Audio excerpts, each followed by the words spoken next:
Hello and welcome to my channel. और हम सब मिलकर स्टाफिंग के चैप्टर को कर रहे हैं। तो स्टाफिंग के लगभग हमने सारे जो एस्पेक्ट हैं वो कर लिए। स्टाफिंग का मीनिंग समझ लिया, उसके कंसेप्ट को मतलब कि क्लियर कर लिया। कंसेप्ट के साथ फिर हमने इसकी इम्पोर्टेंस कर ली कि स्टाफिंग की इम्पोर्टेंस क्या है एक ऑर्गेनाइजेशन के लिए। उसके बाद हमने जो इसके 3 एस्पेक्ट हैं और इसकी प्रोसेस जो प्रोसेस 8 पॉइंट की थी वो प्रोसेस समझी। उसके बाद हमने जो 3 एस्पेक्ट हैं उस 3 एस्पेक्ट में से हम 2 एस्पेक्ट कर चुके हैं। पहला रिक्रूटमेंट, जिसको हम कर चुके हैं अभी तक अपनी 2 वीडियो पहले, और उसके बाद जो अभी लास्ट क्लास में किया वो हमने सिलेक्शन किया।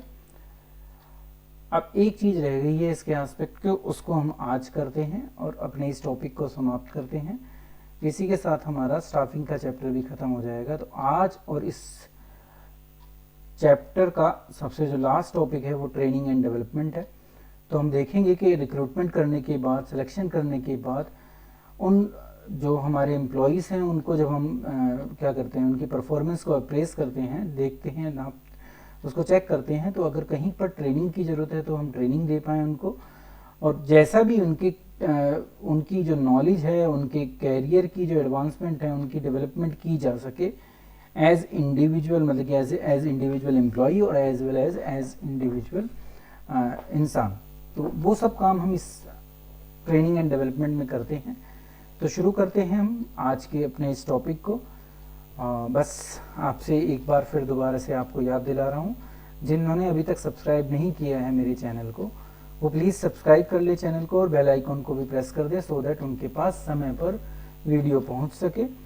और फिर मैं आपसे रिक्वेस्ट करता हूं, ये मेरी आपसे हम्बल रिक्वेस्ट है कि चैनल को लाइक, वीडियो पर कमेंट और उन वीडियो को शेयर करना ना भूलें, सो दैट मेरी जो मेरा ये एक छोटा सा प्रयास है ये अधिक से अधिक बच्चों तक पहुंच पाए। तो चलते हैं अपनी वीडियो पर और देखते हैं कि ट्रेनिंग एंड डेवलपमेंट में क्या होता है। तो जैसा कि आपको मैं बता ही चुका हूं कि जो हमारी इस वीडियो का सारा कंसंट्रेशन है वो इन 2 चीज़ों पर है, ट्रेनिंग एंड डेवलपमेंट पे। तो ट्रेनिंग एंड डेवलपमेंट जो होता है उसको पढ़ने से पहले एक स्टेटमेंट को देखते हैं और उस स्टेटमेंट के थ्रू हम जानना कोशिश करते हैं कि इसकी इम्पोर्टेंस क्या है।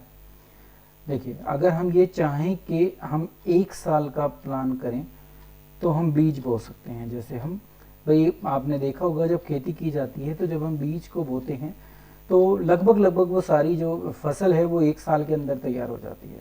तो अगर हम सिर्फ 1 साल का प्लान बना रहे हैं तो हम बीज बो सकते हैं। अगर हम 10 साल का प्लान बना रहे हैं कि मतलब कोई भी प्लान है हम 10 साल के लिए बनाना चाहते हैं तो फिर उसको इक्विवेलेंट समझो, जैसे एक ट्री को हम ग्रो करते हैं उस तरीके से काम कर सकते हैं हम। और अगर हम अपने लाइफ टाइम के लिए कोई प्लान बनाना चाहते हैं कि ऑर्गेनाइजेशन लाइफ टाइम सक्सेसफुल हो सके तो फिर हमें अपनी जो भी मैन पावर है, जो हमारी ह्यूमन रिसोर्सेज है, हमें उसी को डेवलप करना पड़ेगा। जब वो डेवलप हो जाएगी तो एक ऑर्गेनाइजेशन जो है लाइफ टाइम के लिए क्या हो जाएगी, सक्सेसफुल हो जाएगी। तो इससे आप समझ सकते हैं कि ट्रेनिंग और डेवलपमेंट जो है वो किसी भी ऑर्गेनाइजेशन के लिए कितना इम्पोर्टेंट है। आगे चलते हैं और देखते हैं कि ट्रेनिंग एंड डेवलपमेंट है क्या। तो training and development is an attempt to improve the current and future employee, जो एम्प्लॉय हमारे साथ जुड़े हुए हैं वो भी और जो भविष्य में जुड़ेंगे वो भी, उनकी परफॉर्मेंस को हमें इंक्रीज करना है। कैसे इंक्रीज करना है कि उनकी एबिलिटी को एनहेंस कर दो, सो दैट वो परफॉर्म अच्छा कर पाए। और कैसे होगा ये सारा काम, उनको लर्निंग दी जाए, मतलब उनको सिखाया जाए, ट्रेन किया जाए, ठीक है। और usually by changing the employee attitude, देखो जब उनको हम लर्न करते मतलब कि उनको सीखने की ट्रेनिंग देंगे तो उनका एटीट्यूड चेंज करना होता है, वो हो जाता है, मोटिवेट हो जाते हैं एम्प्लॉयज़। डिफरेंट सोर्स हमने देख ली। साथ ही साथ इंक्रीजिंग करना है हिज और हर जो स्किल्स हैं उनकी स्किल्स को डेवलप करें। तो ट्रेनिंग के थ्रू हम यही काम करते हैं और उनकी नॉलेज भी एनहेंस हो पाए। तो ये हमारा ट्रेनिंग एंड डेवलपमेंट में किया जाता है, सो दैट एम्प्लॉय की एबिलिटी इंक्रीज हो और वो प्रोडक्टिविटी को इंक्रीज करे, और साथ ही साथ लेकिन दोनों तरीके से इंक्रीजमेंट हो उसकी, क्या कहते हैं, क्वालिटी में भी और क्वांटिटी में भी, दोनों टाइप का इंक्रीज हो। तो ये ट्रेनिंग एंड डेवलपमेंट में क्या होता है, क्या मीनिंग है, वो मैंने आपको बताया। अब वही थोड़ा सा और डीपली स्टडी कर लेते हैं through importance of training and development. पहला पॉइंट आता है, as job have become more complex. आपको पता है कि आज के समय में जितना भी हमारा काम है वो कॉम्प्लेक्स होता जा रहा है, क्योंकि इतनी ज़्यादा टेक्नोलॉजी एडवांस हो गई है कि हमें बहुत मतलब हमारे ऊपर एक एक पल का या एक एक काम की छोटे छोटे जो पॉइंट होते हैं उनका भी स्ट्रेस होता है। तो इसलिए उन जो एम्प्लॉयज़ हमारे साथ काम कर रहे हैं उनको ट्रेनिंग देना बहुत इम्पोर्टेंट है, क्योंकि फ्रीक्वेंटली चेंज होता रहता है। हम टीचर हैं तो हमें भी जो है बार बार बीच में जो है हमारे सेमिनार्स वगैरह ऑर्गेनाइज करे जाते हैं, वो इसीलिए कराए जाते हैं क्योंकि जो चेंजिंग एनवायरनमेंट है उसके अकॉर्डिंगली हम अपने आप को ढाल सकें। तो ट्रेनिंग देना बहुत ज़रूरी होता है। ये ट्रेनिंग देने के कुछ बेनिफिट्स हैं। तो सबसे पहले जो हम बेनिफिट्स पढ़ेंगे वो पढ़ेंगे कि ऑर्गेनाइजेशन को क्या बेनिफिट है, मतलब कि एक बिजनेस को ट्रेनिंग एंड डेवलपमेंट से अपने एम्प्लॉय को अगर वो दे तो उसको क्या बेनिफिट होते हैं। तो पहला है कि ये एक सिस्टमेटिक लर्निंग है। आप एक सिस्टम बनाते हो, उसके थ्रू लर्निंग देते हो, स्टेप बाय स्टेप देते हो। तो जो पुराना मेथड है कि बार बार हम hit and trial method use करते रहें कि कोशिश करें इससे सॉल्यूशन नहीं हुआ तो इससे निकाल ले, इससे नहीं हुआ तो इससे निकाल ले। तो जब हम हिट एंड ट्रायल को यूज़ करते हैं तो हमारा टाइम भी ज़्यादा लगता है, वेस्टेज ऑफ टाइम भी होती है, वेस्टेज ऑफ कॉस्ट भी होती है, ठीक है। और हम कभी भी एक क्या कहते हैं ऑर्गेनाइजेशन की जितनी भी रिसोर्सेज हैं उनका ऑप्टिमम यूज़ नहीं कर पाते। तो हम सिस्टेमेटिक वे में अगर उनको लर्निंग दे दें ट्रेनिंग के थ्रू तो फिर हिट एंड ट्रायल मेथड की हमें ज़रूरत नहीं पड़ेगी। तो ये एक पहला बेनिफिट है ट्रेनिंग का। दूसरा आता है कि ट्रेनिंग जो क्या है वो एनहेंस कर देती है जो एम्प्लॉय की प्रोडक्टिविटी है, दोनों ही टर्म में, क्वांटिटी वाइज भी और क्वालिटी वाइज में। मतलब कि वो पहले से ज़्यादा प्रोड्यूस भी कर पाता है, साथ ही साथ वो अपनी क्वालिटी को भी सुधारता है। तो जब ट्रेनिंग ऑब्वियसली है, आप समझ लीजिए अपने आप ही, अगर आपको किसी चीज़ की ट्रेनिंग दी जाए, किसी भी काम में आपको ट्रेन किया जाए, वो स्किल आपको सिखाई जाए, तो आप जो पहले प्रोडक्टिविटी दे रहे थे, जो भी कर रहे थे, आप उससे अच्छा ही करोगे और दोनों ही वे में करते हो, ठीक है। तो ट्रेनिंग इनहेंस करती है, प्रोडक्टिविटी को बढ़ाती है, क्वालिटी वाइज भी और क्वांटिटी वाइज भी। फिर ट्रेनिंग क्या करती है, प्रिपेयर कर देती है या इक्विप कर देती है। इक्विप का मतलब उनके पास वो योग्यता आ जाती है कि जो फ्यूचर में मैनेजर बनेंगे, क्योंकि अभी वो है नहीं, उनको उन कंडीशंस में काम कराया जा रहा है सो दैट वो भविष्य में उस रिस्पॉन्सिबिलिटी को ले सके। तो अगर कभी भी बीच में इमरजेंसी आती है, मतलब कुछ टाइम के लिए अगर ज़रूरत पड़ती है, तो वो बीच में भी टेक ओवर कर सकते हैं। तो ट्रेनिंग ये भी एक बेनिफिट पहुंचाती है एक ऑर्गेनाइजेशन को। साथ ही साथ ट्रेनिंग इंक्रीज एम्प्लॉय मोरल, उसका मोरल बढ़ जाता है। मोरल बढ़ेगा मतलब कि उसके अंदर जो कॉन्फिडेंस है वो बढ़ेगा और उसकी, क्योंकि उसको काम करने में कभी दिक्कत नहीं होगी, उसको काम आता है। जब किसी को कोई काम आ जाता है तो वो एब्सेंटिज्म को भी कम करता है और वो उस ऑर्गेनाइजेशन को छोड़कर भी कम जाता है, क्योंकि जब हम उसकी परफॉर्मेंस को अप्रेस करेंगे, अगर वो सही नहीं होगी तो हम बार बार कहेंगे, तो अल्टीमेटली उसको भी लगेगा कि एक ना एक दिन मुझे कंपनी को छोड़कर जाना पड़ सकता है। बट अगर हम ट्रेनिंग के थ्रू उसके अंदर वो स्किल को एनहेंस कर दें तो उसके अंदर का कॉन्फिडेंस लेवल बढ़ जाएगा। जब कॉन्फिडेंस बढ़ेगा तो वो छुट्टी लेना, काम से बचने की कोशिश नहीं करेगा। तो एज अगर हम स्टूडेंट बात करें, जब स्टूडेंट को जब कोई भी सब्जेक्ट या कोई भी टॉपिक नहीं आता तो वो उससे बचने की कोशिश करता है। जैसे हम कहते हैं कि भाई आज कल हम तुम्हारा टेस्ट लेंगे, तो जिन बच्चों को डर होता है वो उस दिन स्कूल ही नहीं आते। रीज़न क्या है? क्योंकि वो डर रहे हैं, उनको वो जो स्किल है उस सब्जेक्ट को समझने की वो उनके पास नहीं होती। तो वो क्या हो जाता है, एब्सेंटिज्म बढ़ जाता है, उनका मोरल तो डाउन होता ही होता है, साथ में वो क्या करते हैं, एब्सेंट होने की कोशिश करते हैं सो दैट वो उस अपनी एक जो रिस्पॉन्सिबिलिटी है उससे बच सकें।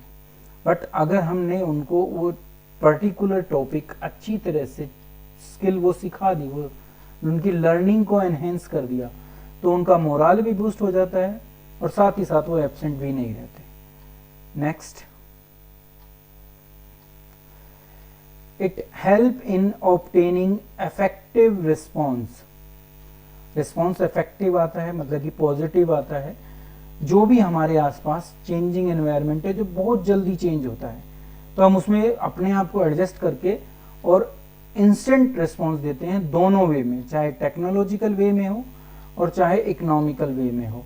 हम दोनों में रिस्पॉन्स अच्छा देते हैं अगर हम ट्रेंड है, हम उस पर्टिकुलर सिचुएशन के लिए अगर तैयार हैं तो हमारा रिस्पॉन्स जो है वो पॉजिटिव आता है। तो ये 5 बेनिफिट थे एक ऑर्गेनाइजेशन को जब वो अपने एम्प्लॉय को ट्रेन और डेवलप कर देती है। तो अब हम बात करते हैं कि अगर ट्रेनिंग और डेवलपमेंट के बेनिफिट की बात करें और वो बेनिफिट हम एम्प्लॉय पॉइंट ऑफ व्यू से सोचें कि एम्प्लॉय को ट्रेनिंग एंड डेवलपमेंट के क्या फ़ायदे हैं। देखिए क्या क्या फ़ायदे हैं। पहला आता है कि उनकी स्किल इंप्रूव हो जाती है, उनकी नॉलेज एनहेंस हो जाती है, क्योंकि ट्रेनिंग क्या करती है, बेटर कैरियर प्रोवाइड करती है। जब उसको पता चलता है कि वो अच्छे ढंग से काम करेगा तो उसे भविष्य में आगे बढ़ने में भी जो है मौका मिलता है और वो सक्सेसफुल भी होता है। तो वो स्किल और नॉलेज दोनों को इम्प्रूव करेगा और वो अपने कैरियर को आगे बढ़ाएगा ट्रेनिंग के थ्रू और डेवलपमेंट के थ्रू। फिर है कि इंक्रीज परफॉर्मेंस बाय इंडिविजुअल। एक इंडिविजुअल की परफॉर्मेंस भी इंक्रीज हो जाती है अगर वो अच्छा काम करेगा। ऑब्वियसली है अगर वो स्टैंडर्ड या स्टैंडर्ड से ज़्यादा काम करेगा तो उसको अर्निंग कैपेसिटी भी उसकी बढ़ेगी। ठीक है, जो आपने पढ़ा था कि 2 टाइप के जो है बेनिफिट दिए जाते हैं, एक टाइम बाउंड होते हैं और एक उसकी परफॉर्मेंस बेस्ड होते हैं। वो बढ़ता है, साथ ही साथ अगर प्रमोशन उसको मिलती है, नेक्स्ट पोस्ट उसको मिलती है, तो प्रमोशन के थ्रू भी तो उसकी अर्निंग बढ़ रही है। ठीक है, तो ट्रेनिंग एंड डेवलपमेंट के थ्रू हम क्या कर सकते हैं, उनकी अर्निंग को भी एक एम्प्लॉय की इंक्रीज कर सकते हैं। नेक्स्ट आता है कि ट्रेनिंग क्या करती है, एक एम्प्लॉय को एफिशिएंट बना देती है। आपको पता ही है, मतलब कि वेस्टेज को वो कम कर देता है, क्योंकि हमने पढ़ा है एफिशिएंट जब होगा जब कॉस्ट रिड्यूस होगी। कॉस्ट कब रिड्यूस होगी, जब वो वेस्टेज कम करेगा। तो वो मशीन वगैरह को जो है वो एफिशिएंटली यूज़ करता है, उसको ख़राब होने के चांसेस उस मशीन के बहुत कम रह जाते हैं। साथ ही साथ उसके खुद के भी, अगर वो ट्रेंड है उस मशीन पर, तो उसके खुद के एक्सीडेंट होने के, किसी भी प्रकार की मिस हैपनिंग होने के चांस भी रिड्यूस हो जाते हैं, लगभग ख़त्म हो जाते हैं। तो ट्रेनिंग क्या करती है, एक एम्प्लॉय को एफिशिएंट बनाती है in order to use machine, और साथ ही साथ एक्सीडेंट से भी उसकी बचाव होता है। नेक्स्ट आता है कि ट्रेनिंग क्या करती है, ट्रेनिंग के थ्रू जब उसके अंदर वो स्किल आ जाती है पर्टिकुलर, तो उसके अंदर का जो सेटिस्फेक्शन है या उसका जो कॉन्फिडेंस है वो बढ़ जाता है कि हाँ भाई ये काम मैं कर सकता हूँ। तो उसको सेटिस्फेक्शन भी मिलती है, साथ ही साथ उसका मोरल भी हाई हो जाता है। तो ट्रेनिंग ये फ़ायदे, जो ट्रेनिंग और डेवलपमेंट ये फ़ायदे एक एम्प्लॉय को देती है। आगे चलते हैं हम, और 3 जो इस चैप्टर में एक तरीके से बेसिकली ये 3 चीज़ें हैं। आपको लगने में ये तीनों एक जैसी लगेंगी, पर तीनों का मीनिंग अलग अलग है। तो ये मीनिंग कई बार आया हुआ है, स्पेशली ट्रेनिंग और डेवलपमेंट में डिफरेंस। तो ट्रेनिंग, डेवलपमेंट और एजुकेशन 3 अलग अलग हैं, मीनिंग लगभग एक जैसा ही होता है, क्योंकि किसी ना किसी चीज़ को एनहेंस कर रहे हैं। ठीक है, तो ये तीनों ही चीज़ें जो हैं एक एम्प्लॉय के अंदर कुछ ना कुछ एनहेंस करती है। तो अब हम एक डिफरेंस पॉइंट ऑफ व्यू से समझते हैं कि ये तीनों क्या होती हैं, इनमें क्या डिफरेंस है, आपको पता होना चाहिए एज मैनेजमेंट स्टूडेंट और एज बिजनेस स्टडी स्टूडेंट। सबसे पहले हम मीनिंग पर आते हैं। मीनिंग में अगर हम ट्रेनिंग का मीनिंग देखें तो ट्रेनिंग इज एनी प्रोसेस, वो एक ऐसी प्रोसेस है जिसके थ्रू हम उनका एप्टीट्यूड चेंज करते हैं। मतलब कि जो एक लर्निंग स्किल है पर्टिकुलर फील्ड में या पर्टिकुलर ट्रेड में, उसको इम्प्रूव करते हैं, स्किल को इम्प्रूव करते हैं, और उसमें जो एक एम्प्लॉय की एबिलिटी होती है उसको इम्प्रूव करते हैं। पर ट्रेनिंग में हम जो भी काम करते हैं वो किसी एक पर्टिकुलर जॉब के ऊपर करते हैं। तो ट्रेनिंग हमें जब दी जाती है, अब जैसे हम कॉमर्स के टीचर हैं, तो जब हमें ट्रेनिंग दी जाएगी तो हमें अकाउंट्स और बिजनेस स्टडी की ही ट्रेनिंग दी जाएगी। तो ट्रेनिंग के थ्रू हमारी स्किल इंक्रीज हो रही है, हमारा एप्टीट्यूड बढ़ रहा है, ठीक है, हमारी एबिलिटी बढ़ रही है अपने सब्जेक्ट के प्रति, पर हम सिर्फ अपने सब्जेक्ट तक सीमित हैं। तो जो ट्रेनिंग दी जाती है वो स्पेसिफिक होती है। जब डेवलपमेंट की बात करते हैं तो development refer to the learning opportunity, उसमें भी सीखने की अपॉर्चुनिटी मिलती है। ठीक है, किस चीज की, design to help employee grow, यहां उसका ओवरऑल डेवलपमेंट होता है एज एक इंडिविजुअल एम्प्लॉय, उस रूप में भी, एम्प्लॉय के रूप में भी और एक पर्सनैलिटी के रूप में भी। यहाँ उसकी ओवरऑल पर्सनैलिटी को भी इम्प्रूव किया जाता है। तो ये दोनों में डिफरेंट है, वहाँ सिर्फ स्पेसिफिक है, जॉब स्पेसिफिक एनहेंसमेंट आती है, यहाँ उसकी ओवरऑल पर्सनैलिटी ही डेवलप हो जाती है। एजुकेशन क्या है, एजुकेशन भी लगभग आपको एक जैसा ही लगेगा, पर डिफरेंस है। एजुकेशन एक ऐसी प्रोसेस है जिससे हमारे अंदर की जो नॉलेज है और जो अंडरस्टैंडिंग लेवल है हमारा, मतलब कि हमारी एक तरीके से कहें तो एजुकेशन के थ्रू हम थिंकिंग स्किल को एनहेंस करते हैं। थिंकिंग, रीजनिंग, ये स्किल जो हैं ये एजुकेशन के थ्रू इंप्रूव होती हैं। ठीक है, तो ये स्किल हम एजुकेशन के थ्रू इंप्रूव करते हैं, जिससे वो इंटरप्रिटेशन अच्छा कर पाता है अपनी नॉलेज का, जो भी उसने सीखा। यहाँ हमारी अपनी जो स्किल्स हैं वो इम्प्रूव होती हैं, हमारा एप्टीट्यूड इम्प्रूव होता है, एबिलिटी इम्प्रूव होती है। यहाँ हमारी ओवरऑल पर्सनैलिटी ही डेवलप हो जाती है, दोनों रूप में, जॉब स्पेसिफिक भी और हमारी जो अपनी इंडिविजुअल पर्सनैलिटी है वो भी। यहाँ हमारी लर्निंग, नॉलेज और अंडरस्टैंडिंग को एनहेंस करती है, तो जिससे हमारी थिंकिंग पावर और हमारी रीजनिंग पावर और किसी भी चीज़ को समझने की जो पावर है वो इंक्रीज होती है। तो ये तीनों में बेसिक डिफरेंस है। नेक्स्ट चलते हैं, प्रोसेस क्या है।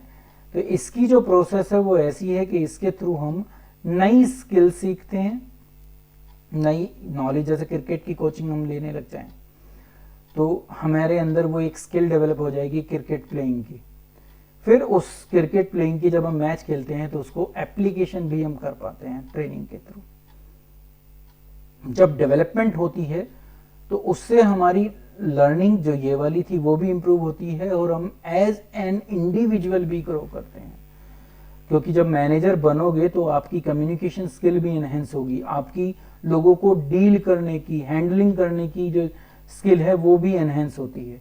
तो जब डेवलपमेंट होती है तो उसको पूरा एम्प्लॉय को एक लीडर के रूप में भी डेवलप करना पड़ता है। तो डेवलपमेंट में उसकी लर्निंग और जो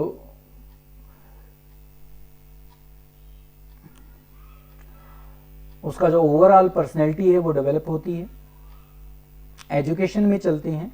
एजुकेशन उसकी मैं बता ही चुका हूं आपको, लॉजिकल पावर, उसकी रैशनल पावर। रैशनल पावर का मतलब है कि एक पर्टिकुलर टॉपिक जो जहां पर उसको सोचने की जरूरत पड़ रही है, उसको अपनी जो भी उसने एजुकेशन के थ्रू सीखा है उसको अप्लाई करने की जब जरूरत पड़ रही है एक इंडिविजुअल कंडीशन में, तो वो वहां उसकी एनहेंस होती है।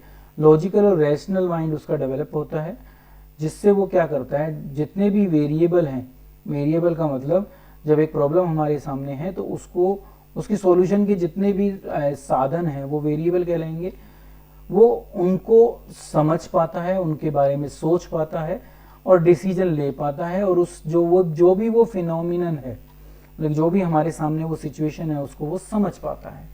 तो ये एजुकेशन की प्रोसेस थी। फिर पर्पस क्या है, तो जो ट्रेनिंग है वो एक एम्प्लॉय को डेवलप करती है कि वो अपने काम को, जो वो जिस जॉब पर वो लगा हुआ है उसको वो अच्छे ढंग से पूरा कर सके। ठीक है, तो उसकी प्रोडक्टिविटी बढ़ पाए, ये इसका उद्देश्य होता है, पर्पस होता है।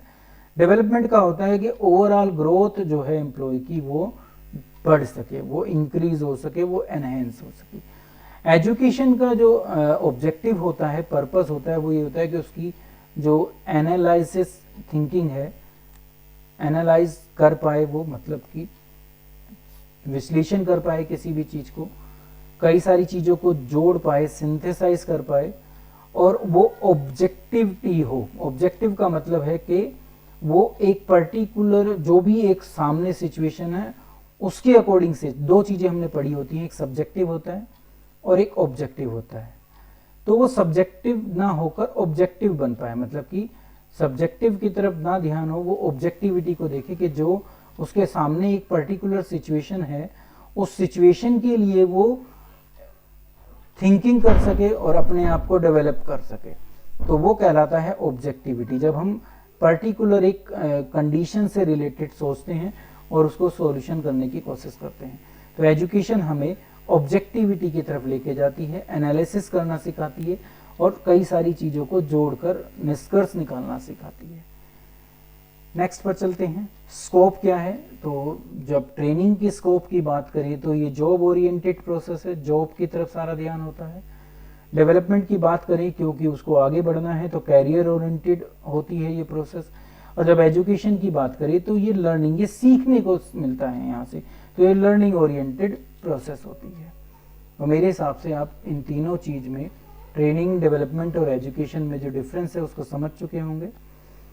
आगे चलता हूँ, ये आपके बार ये डिफरेंस आता है आपका ट्रेनिंग और डेवलपमेंट का, और एजुकेशन भी आ सकता है, तो इसलिए मैंने तीनों को आपको एक टेबुलर फॉर्म में प्रेजेंट कर दिया। अब हम आगे चलते हैं। हम देखते हैं कि ट्रेनिंग मेथड्स क्या है, मतलब ट्रेनिंग कैसे दी जाए। तो जब हम देखते हैं तो जो एनसीईआरटी हमें बताती है तो वो कहती है कि मेथड तो बहुत सारे हैं, पर उन सब मेथड्स को हमने 2 ग्रुप्स में डिवाइड कर रखा है। एक को कहा गया है on the job training method, जहाँ पर हम काम करते हुए उनको ट्रेन करेंगे।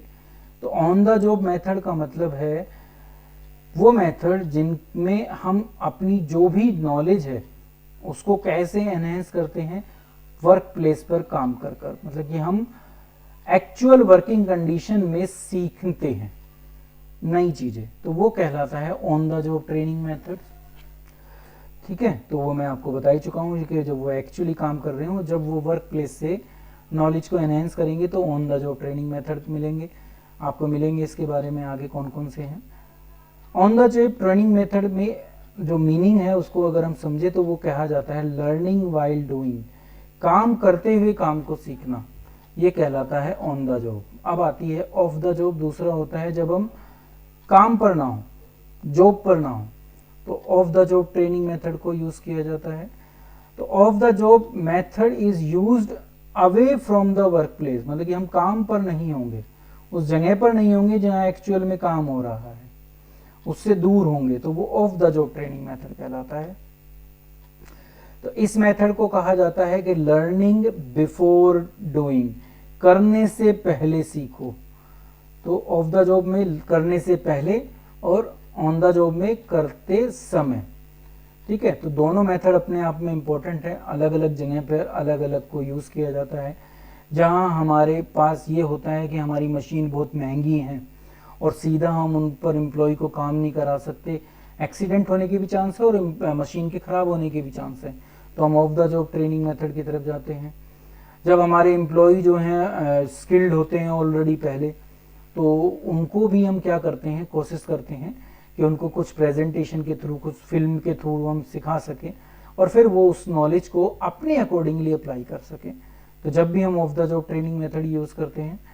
On the job training method जब यूज़ किए जाते हैं, जो सेमी स्किल्ड और अनस्किल्ड लेबर होती हैं, तो उनको हम काम करते हुए सिखाना चाहते हैं। अब इलेक्ट्रीशियन को अगर इलेक्ट्रॉनिक सर्किट को दिखाना है तो उसके लिए आपको उसको वहीं पर लेके जाना पड़ेगा। तो कुछ पर्टिकुलर फील्ड के अंदर ट्रेनिंग जो है वो ऑन द जॉब से ही दी जा सकती है, ऑफ द जॉब नहीं दी जा सकती। तो अलग अलग सिचुएशन में अलग अलग ट्रेनिंग मेथड को हम यूज़ करते हैं।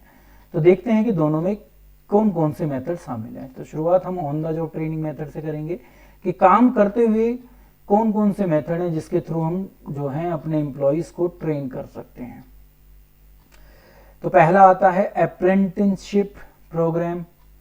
अप्रेंटिसशिप जो होता है वो एक ट्रेनिंग प्रोग्राम होता है, और ये ट्रेनिंग प्रोग्राम जो होता है वो एकदम जो बिल्कुल न्यू कमर होते हैं ना, जो बिल्कुल स्टूडेंट होते हैं, उन स्टूडेंट्स के थ्रू, या मतलब कोई भी ऑर्गेनाइजेशन बिल्कुल नया है और उसके अंदर बिल्कुल भी स्किल नहीं है, तो उनको ये अप्रेंटिसशिप प्रोग्राम दिया जाता है।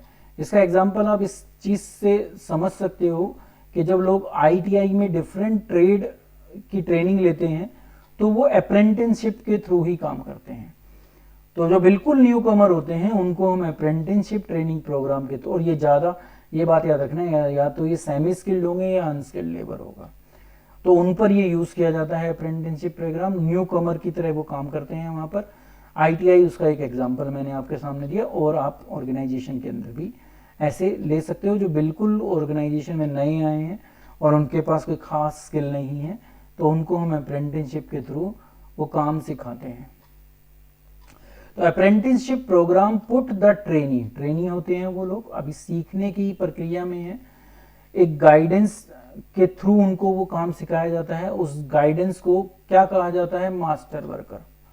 तो वो उनका जो सुपरवाइजर होता है उसको हम मास्टर वर्कर के नाम से जानते हैं। उसकी गाइडेंस में वो ट्रेनिंग लेते हैं वहां पर। तो ये वहीं पर ली जाती है जहां पर एक्चुअल में काम हो रहा है। These are design to acquire higher level of skill. तो स्किल सिखाई जाती है जो उनके अंदर नहीं होती। तो जिस लेवल पर वो होते हैं उससे अगले लेवल की स्किल उनको सिखाई जाती है, उससे जो स्किल उनके अंदर नहीं है उसको सिखाया जाता है। People seeking to enter skilled job, अब वो स्किल्ड किसी भी प्रकार की हो, चाहे इलेक्ट्रीशियन हो, प्लम्बर हो, कोई भी पोस्ट हो, जितनी भी ये ऐसी पोस्ट हैं जहां पर स्किल की जरूरत है, तो ऐसी हर जो स्किल है या जो स्किल्ड लेबर है उनको तैयार किया जाता है अप्रेंटिसशिप प्रोग्राम के थ्रू। Are often required to undergo the apprenticeship training program. और ये किसकी सुपरविजन में होती है? उस मास्टर ट्रेनर के, जिसको हम एक एक्सपीरियंस्ड गाइड के रूप में भी जानते हैं, जो एक ट्रेनर के रूप में उनके साथ जुड़ा हुआ होता है और वो उसमें एकदम परफेक्ट होता है, सो दैट किसी भी प्रकार की जो मिसहैपनिंग है उसको रोका जा सके। अगर कहीं पर भी अगर जो ट्रेनी है अगर गलत कर रहे हैं या गलत कुछ हो रहा है तो वो उसको रोक सके, जिससे किसी भी प्रकार का नुकसान ना हो पाए। तो इसलिए ये सुपरविजन में ट्रेनिंग लेते हैं। एग्जाम्पल आपको दे ही दिया, जैसे इस फिगर से आप समझ सकते हैं कि ये जो है अभी अप्रेंटिसशिप ट्रेनिंग प्रोग्राम के थ्रू जो है अपनी स्किल को एनहेंस कर रहे हैं। तो ये कहलाता है हमारा पहला on the job training method apprenticeship training program, जो न्यू कमर को सिखाया जाता है, जो उस फील्ड में बिल्कुल नए होते हैं तो वो एक हायर स्किल जानना चाहते हैं, इसलिए उनको वो सिखाया जाता है। नेक्स्ट पर चलते हैं। नेक्स्ट है कोचिंग। तो कोचिंग आप मेरे हिसाब से काफ़ी अच्छे से समझ सकते हो, क्योंकि आप बड़े सारे स्पोर्ट्स खेलते हो तो कोचिंग कोच में होती है, कोचेस वहाँ होते हैं। तो कोचेस का मतलब क्या है? एक पहले से वो भी एक इंस्ट्रक्टर होता है, जो या सुपीरियर गाइड होता है, कुछ भी उसको नाम दे दो, वो इंस्ट्रक्ट करता है जो भी ट्रेनी होते हैं उनको, और एस कोच इंस्ट्रक्ट करता है। पर यहाँ वो वाली स्किल्स नहीं है, इलेक्ट्रीशियन, प्लम्बर वगैरह वगैरह, यहाँ पर दूसरे टाइप की हैं। तो ये एक तरीके से कहीं ना कहीं हम कह सकते हैं कि ये माइंड वाला जो काम है उसके लिए कोचिंग दी जाती है। स्किल जरूर डेवलप की जाती है, तो कोचेस होते हैं, ठीक है। तो ट्रेनिंग जो है वो वर्क करता है अपने जो भी सीनियर होते हैं मैनेजर, उनके अंडर उनकी गाइडेंस में वो काम करते हैं, जिनकी वो फुल रिस्पॉन्सिबिलिटी लेते हैं जो ट्रेनर होते हैं कि हम उस ट्रेनिंग को वो चीज़ पर्टिकुलर चीज़ जो है सिखा देंगे, तो वो कोचिंग कहलाती है। तो यहाँ पर कहीं ना कहीं हम मेंटल जो हमारा एस्पेक्ट है उसकी तरफ बात कर रहे हैं। वहाँ पर अप्रेंटिसशिप में जो था वो स्किल जो थी वो हैंड वाली स्किल थी। तो actually trainee is being groomed, groom का मतलब उसको धीरे धीरे ढाला जाता है उस एक पर्टिकुलर पोस्ट या एक सिचुएशन के लिए, to replace the senior manager, मतलब कि जो जिस पोस्ट पर उसको आगे जाना है उसकी जो भी रिक्वायरमेंट है वो उसको धीरे धीरे उसमें ढाला जाता है, ठीक है, जिससे हम उस सीनियर मैनेजर को कुछ रिलीव कर सकें जो भी ड्यूटी वो कर रहा है उससे। तो ये कहलाता है कोचिंग मेथड। तो ये भी एक ट्रेनिंग का तरीका है, और यहाँ से भी एम्प्लॉय को कैरियर एडवांसमेंट अपॉर्चुनिटी मिलती है। जब वो सीख जाता है तो वो नेक्स्ट पोस्ट के लिए तैयार हो जाता है और भविष्य में वो पोस्ट उसको दे दी जाती है। फिर तो यहाँ से भी उसके अंदर का जो मोरल है, उसका मोटिवेशन जो है वो हाई हो जाता है। नेक्स्ट पर चलते हैं। नेक्स्ट है इंटर्नशिप ट्रेनिंग। ये थोड़ा सा अलग है। देखो, अप्रेंटिसशिप में और इंटर्नशिप ट्रेनिंग में आपको थोड़ा डिफरेंस मिलेगा। ये क्या होता है? It is a joint program. ये दो मिलकर होता है प्रोग्राम। किन किन का? एक एजुकेशनल इंस्टीट्यूट जहां पर वो ट्रेनी है, जैसे वोकेशनल कोर्स लोग करते हैं, या मैं कहूँ कि ITI के जो कोर्स करते हैं, तो वो ITI वाले बच्चों को ना कुछ समय के लिए फील्ड ट्रेनिंग या प्रैक्टिकल ट्रेनिंग देने के लिए हम किसी बिजनेस के अंदर लेके जाते हैं, किसी ऑर्गेनाइजेशन के अंदर लेके जाते हैं, और वहां उसे प्रैक्टिकली सिखाया जाता है। तो ऐसे ही जैसे अगर हम अपनी बात करें टीचिंग लाइन में, तो जब हम बीएड करते हैं, बैचलर ऑफ एजुकेशन की डिग्री लेते हैं, तो हमें भी एक इस अप्रेंटिसशिप ट्रेनिंग में जाना, इंटर्नशिप ट्रेनिंग में जाना पड़ता है। लगभग 30 डेज की ये ट्रेनिंग होती है, नॉर्मली ज़्यादा भी हो सकती है, ठीक है, डिपेंड करता है कि किस यूनिवर्सिटी से आप कर रहे हो।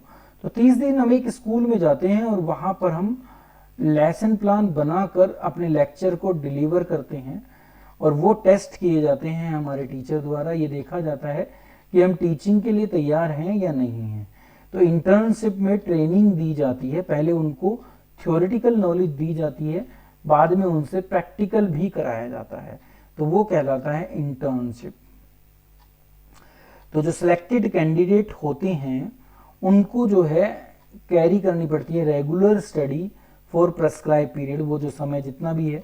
अब अगर आप सीए की बात करो तो सीए में भी आपको जो एक, जब सीए का कोर्स आप करोगे भविष्य में, तो आप सीए के पास काम करते हो। पहले तो मुझे पता है पहले का तो कि आपको 18 मंथ पहले सीए के अंदर इंटर्नशिप की ट्रेनिंग करनी पड़ती थी, उसका certificate institute of chartered accountant of India को जमा कराना पड़ता था। उसके बाद अगर आप सारे एग्जाम पास कर लेते हो तो उसके बाद वो आपको सीए की डिग्री देते थे। तो उनको एक प्रेस्क्राइब पीरियड, जो मैंने यहाँ पर 18 मंथ बताया, वहाँ पर 30 डेज बताया, उतने दिन के लिए उनको वो स्टडी करनी पड़ती है या वो ट्रेनिंग लेनी पड़ती है। तो फैक्ट्री में भी काम करते हैं, वो मैं आपको बता ही चुका हूँ। जब हम सीए के पास जाते हैं तो सीए हमें ऑडिट करने के लिए डिफरेंट जो ऑर्गेनाइजेशन उसके पास है उनमें ऑडिट करने के लिए भी हमें भेजते हैं। ऐसे ही है जब स्कूल में जाकर हमें पढ़ाना होता है, तो ऐसे ही जो वर्कर्स होंगे वो फैक्ट्री में भी जाएंगे, ऑफिस में भी जाएंगे और प्रैक्टिकल नॉलेज लेते हैं और उस स्किल को अपनी एनहेंस करते हैं। तो ये कहलाता है इंटर्नशिप ट्रेनिंग। नेक्स्ट आता है जॉब रोटेशन। तो आप रोटेशन वर्ड से समझ जाओ क्या होता है। यहाँ पर मुझे दूसरे की जॉब पर भेजा जाता है, उसे मेरी जॉब पर भेजा जाता है, जो जॉब रोटेशन कहलाता है। तो this kind of training involve shifting of the trainee from one department to another. Department change कर दो सो दैट वो दोनों डिपार्टमेंट की नॉलेज गेन कर सके, और जब हमें जहां उसकी जरूरत हो हम उसको वहां पर भेज सकें, ठीक है। या एक जॉब से दूसरी जॉब में भी भेजा जा सकता है, मतलब कि उसको अब जैसे आजकल समय में आप देखो तो जो पहले क्लर्क के नाम से अपॉइंट होते थे, अब उनको एमटीएस कहा जाता है। एमटीएस का मतलब मल्टीटास्किंग स्टाफ, तो उनको एक से ज्यादा काम करने पड़ सकते हैं, ठीक है। तो वो जॉब रोटेशन कहलाता है। जॉब रोटेशन से होता क्या है, इट एनेबल द ट्रेनिंग, जिसको ट्रेनिंग दी जा रही है, टू गेन ब्रॉडर, उसको ज्यादा स्किल मिल जाती है सीखने को, उसको ज्यादा अंडरस्टैंडिंग लेवल उसका बढ़ जाता है, उसकी स्किल बढ़ जाती है। वो बिजनेस के हर प्रकार के काम को जो उससे रिलेटेड है, मतलब कि उसकी स्किल से, उसके फील्ड से रिलेटेड है, उनमें वो ट्रेंड हो जाता है और फिर वो ऑर्गेनाइजेशन के उन सारे फंक्शंस में अपने आप को एडजस्ट कर सकता है। तो ये जॉब रोटेशन होता है। Job rotation also allow trainee to interact with other employ, क्योंकि वो अलग अलग ब्रांच में जब काम करेगा तो वो सबके साथ बातचीत करेगा, वहां से भी उसको सोशल स्किल को सीखने में भी मदद करती है, जिससे उनके बीच में जो कोऑपरेशन होता है वो बढ़ जाता है और हर डिपार्टमेंट में आपसी संबंध जो हो जाते हैं वो मधुर हो जाते हैं। तो जॉब रोटेशन का ये भी फायदा है। और एडवांटेज के, the organization find it easier at the time of promotion, जब उसको प्रमोशन देनी है तो उसको बहुत आसानी है, किसी की रिप्लेसमेंट करनी है तो भी बहुत आसान हो जाता है उसके लिए, और कहीं अगर किसी एम्प्लॉय को ट्रांसफर करना है तो वो भी आसान हो जाता है अगर उसने जॉब रोटेशन के थ्रू उनको डिफरेंट जॉब या डिफरेंट डिपार्टमेंट के काम सिखा रखे हैं। तो नेक्स्ट पर चलते हैं। अब जो हमारी ट्रेनिंग आती है वो ऑफ द जॉब आती है, मतलब कि अब हम काम पर नहीं सीखेंगे। काम वाले ये थे सारे जो मैंने आपको बता दिए, अब हम काम से बाहर ट्रेनिंग ले रहे हैं और बाद में उसको काम पर अप्लाई करेंगे। तो शुरुआत उसमें क्लासरूम लेक्चर से होता है या कॉन्फ्रेंसेस जो होती हैं, मीटिंग्स, सेमिनार्स होते हैं, उनसे होता है।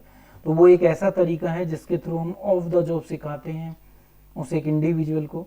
ये ज़्यादातर मिडिल लेवल या अपर लेवल के जो एम्प्लॉयज़ होते हैं उनके लिए ये होता है।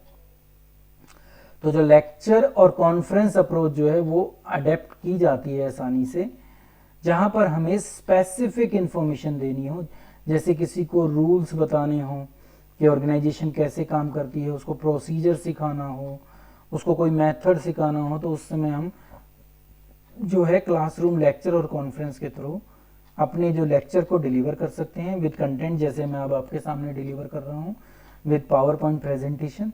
तो इसके थ्रू भी हम लेक्चर या कॉन्फ्रेंस के थ्रू जो भी इंफॉर्मेशन उन तक पहुंचानी है वो पहुंचा सकते हैं। तो जब हम ऑडियो विजुअल एड को यूज करते हैं तो हमारा जो प्रेजेंटेशन होता है वो और भी इम्प्रूव हो जाता है। डेमोन्स्ट्रेशन उनको देते हैं तो इससे जो होता है वो और आसानी से उसको सीख पाते हैं। तो प्रेजेंटेशन इसलिए अच्छी लगती है क्योंकि वो हमें ईजिली उन चीज़ों को ग्रैब करने में मदद करती है। जैसे मैंने अभी आपको एक पीछे पिक्चर दिखाई थी ना, तो पिक्चर देख के आपको लगेगा कि ये क्या होता है, आप इजीली समझ सकते हैं। तो प्रेजेंटेशन को कॉन्फ्रेंस में हम ऑडियो विजुअल ऐड को यूज कर डेमोन्स्ट्रेशन को यूज कर भी इनहेंस कर सकते हैं। पहला मेथड हुआ। दूसरा है अब उसके ऊपर कोई शॉर्ट फिल्म, किसी भी टाइप की कोई फिल्म दिखा दी जाए जो उससे ही रिलेटेड हो, हमारे ऑर्गेनाइजेशन से, हमारे कंटेंट से। तो they can provide information and explicitly demonstrate skill that are not easily represented by other technique। जो टेक्निक हम आसानी से नहीं सिखा पा रहे किसी को, हम उसको एक फिल्म के थ्रू भी उनको सिखा सकते हैं। और ये फिल्म उनकी होती है जो उस फील्ड में एक्सपर्ट होते हैं, उन्होंने वो काम बहुत अच्छे ढंग से किया होता है। तो हम उनकी फिल्म दिखाकर भी उनको जिस चीज को उनको समझने में दिक्कत हो रही है वो उनको सिखा सकते हैं। अब कंजक्शन का मतलब है उसके साथ, मतलब जब फिल्म दिखा रहे हैं तो उसके साथ हम कॉन्फ्रेंस डिस्कशन भी अगर करेंगे तो वो और अच्छे ढंग से उसको सीख पाएंगे। मतलब कि साथ ही साथ फिल्म चल रही है और फिल्म को बीच में पॉज कर जब हम उनको अपने कॉन्फ्रेंस डिस्कशन के थ्रू अगर सिखाते हैं तो वो मेथड और भी ज़्यादा इफेक्टिव हो जाता है उस पर्टिकुलर चीज को सीखने में। तो उस केस को हम इजीली हैंडल या सीख सकते हैं, हमारी लर्निंग को हम एनहेंस कर सकते हैं।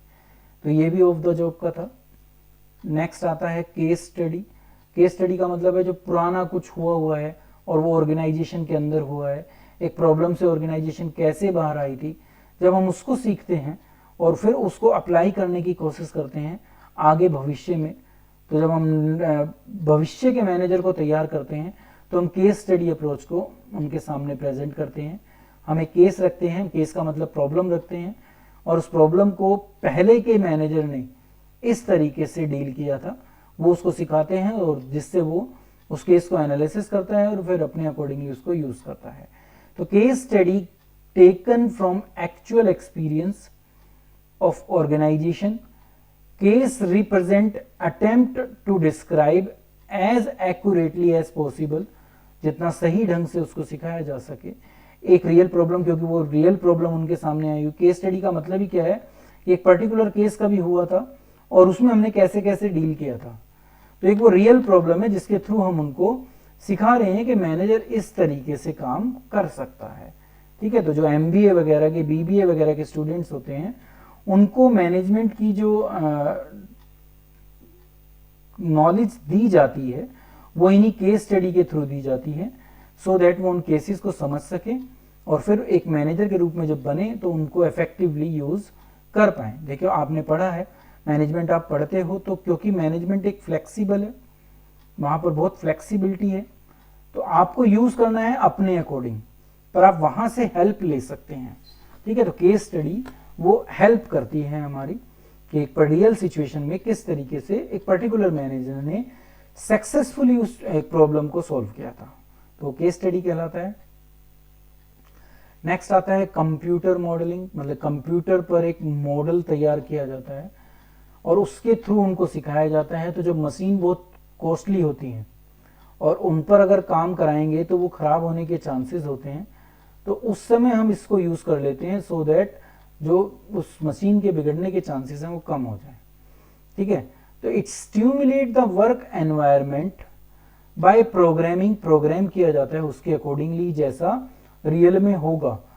ए कंप्यूटर टू इमिटेट, मतलब कि उसी तरीके से रिएक्ट करे जैसे हम ओरिजिनल सिचुएशन में करेंगे।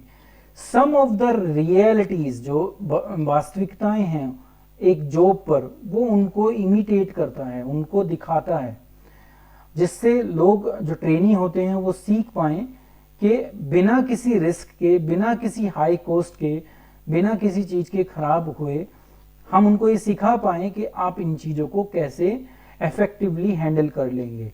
तो जब कंप्यूटर प्रोग्रामिंग के थ्रू हम नॉलेज को उनको देते हैं, उनमें नॉलेज को इम्पार्ट करते हैं, सो दैट अगर मिस्टेक हो भी जाए तो किसी भी प्रकार का कोई नुकसान ना हो, किसी की जान को ना किसी माल को किसी भी प्रकार का कोई नुकसान ना हो।